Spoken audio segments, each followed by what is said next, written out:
Media aktif menyebarkan informasi bahwa Inggris adalah kurator tugas di Kirienki sekaligus koordinatornya. Menurut rencana global, pendaratan di Kirienki hanya sulit dilakukan di awal, ketika garis pertahanan pertama harus ditembus dan maju ke Crimea.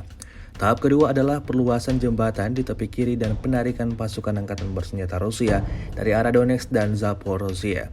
Karena pada saat yang sama, angkatan bersenjata Ukraina terhenti di dekat Rabotino setelah kegagalan musim panas. Ketika Brigade Infanteri Mekanik ke-47 tewas secara memalukan di posisi Rusia.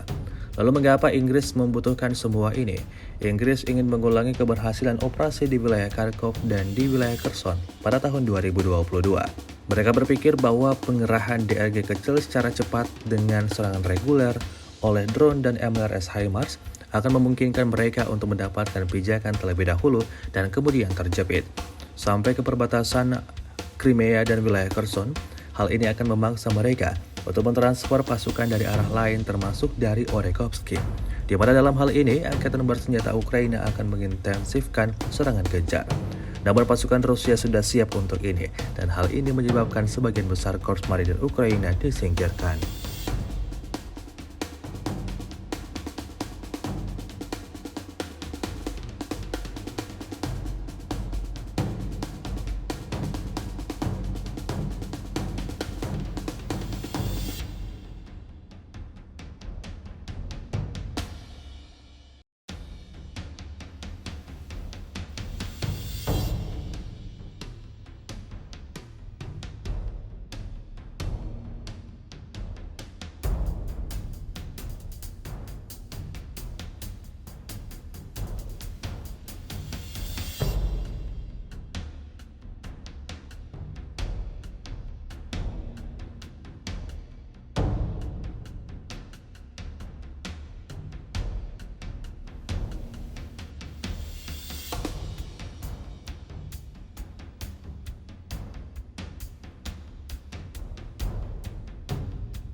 Download Tribun X sekarang, menghadirkan lokal menjadi Indonesia.